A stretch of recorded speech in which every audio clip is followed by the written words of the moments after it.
Bonjour, mon nom est François Proulx. Vous avez reçu ma présentation sur la gestion de la qualité de l'eau à la Ville de Québec ou la gestion de l'eau à la Ville de Québec.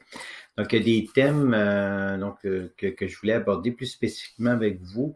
Au niveau de la présentation que je vous ai envoyée, surtout tout ce qui regarde l'aménagement du territoire, parce que c'est un cours d'aménagement du territoire, donc c'est important que vous regardiez ça dans la vision d'aménagement du territoire. Donc, vous voyez dans la présentation, je vous ai parlé du cycle de l'eau, du grand et du petit cycle de l'eau. En fait, ce que je voulais qu'il soit retenu là-dedans, c'est que les aménagistes ont influence ou les décisions d'aménagement du territoire influencent la qualité de l'eau sur un territoire. Donc, on n'a qu'à imaginer que si un territoire est trop imperméabilisé, trop développé, ce qui va arriver, c'est que l'eau, au lieu de s'infiltrer ou d'être ralentie par la végétation, va arriver très rapidement dans le cours d'eau qui est plus près. Et dans les égouts aussi, il va y avoir du débordement d'égouts pluviales, mais après ça, aller dans le cours d'eau plus près et amener des phénomènes d'érosion qui amènent des sédiments dans l'eau et qui détériorent la qualité de l'eau.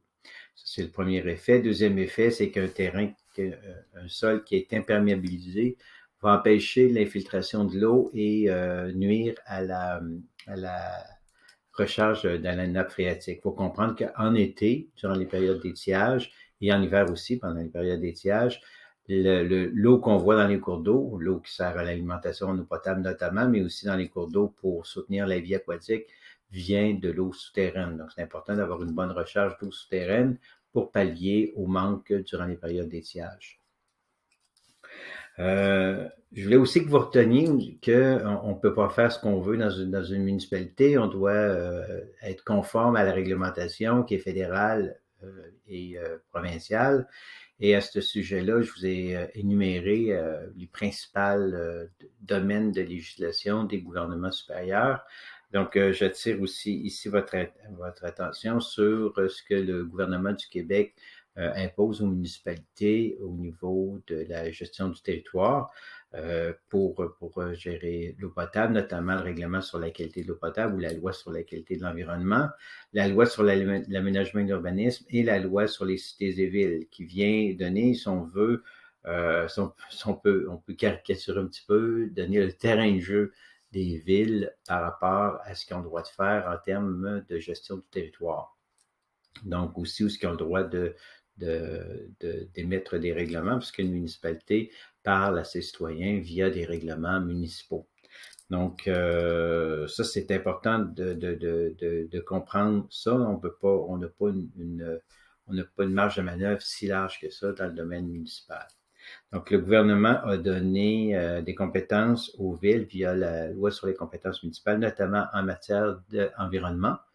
Donc, protéger les cours d'eau notamment, gérer les cours d'eau, et aussi en matière de sécurité civile, donc tout ce qui regarde les, euh, les zones inondables.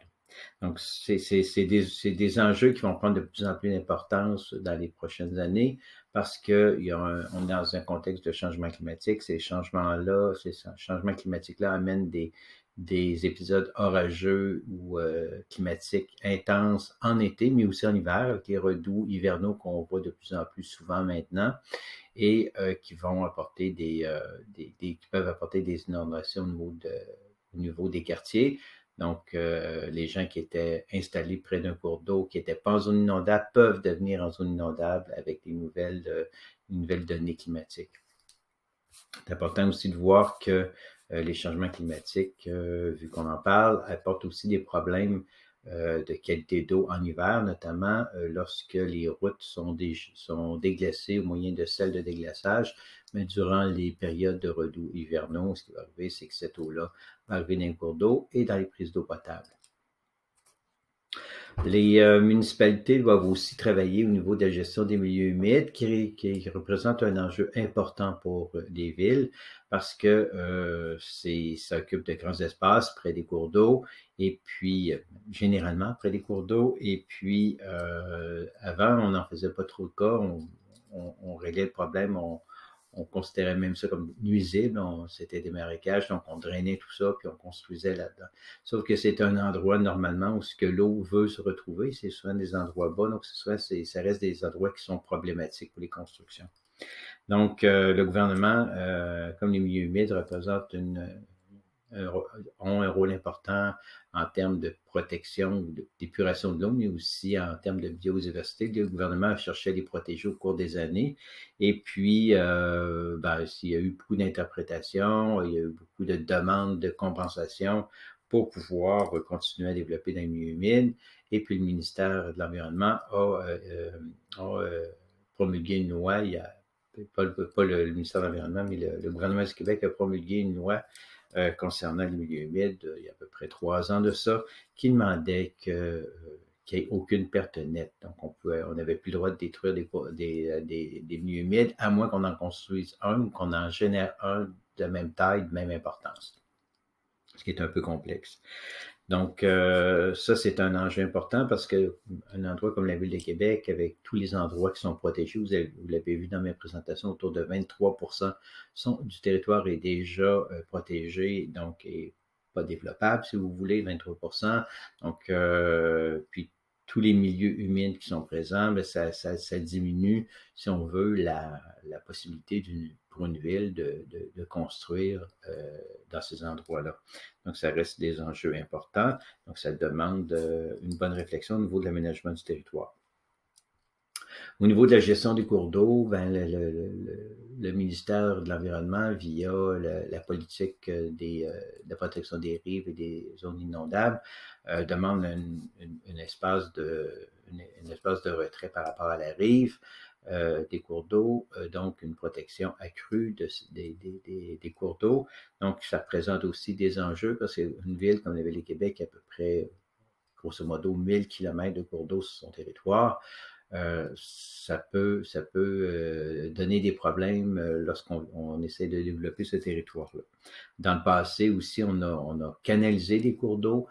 Aujourd'hui, on demande, parce que ces cours d'eau-là qui étaient canalisés dans des tuyaux d'une certaine grandeur, mais maintenant, ces cours d'eau-là veulent prendre de l'expansion en raison des changements climatiques, quand il y a des grands orages, puis ça peut causer des inondations. Donc, on a de plus en plus de réflexions à faire au niveau de la décanalisation de ces cours d'eau-là. Donc, ça représente un enjeu parce que il ne suffit pas seulement de décanaliser un cours d'eau, mais il faut comprendre qu'une fois qu'un cours d'eau est décanalisé, il devient un cours d'eau pour les personnes qui sont limitrophes à ce cours d'eau-là. Ils doivent appliquer les normes de la politique, donc les réglementations municipales. Donc, ça restreint un peu ou ça peut même rendre ces propriétés-là dérogatoires par rapport à la réglementation municipale, avec tout ce que cela peut engendrer, notamment en termes de droits acquis, hein, parce qu'on a des droits acquis tant que la maison est là, mais si la maison n'est plus là, bien, on peut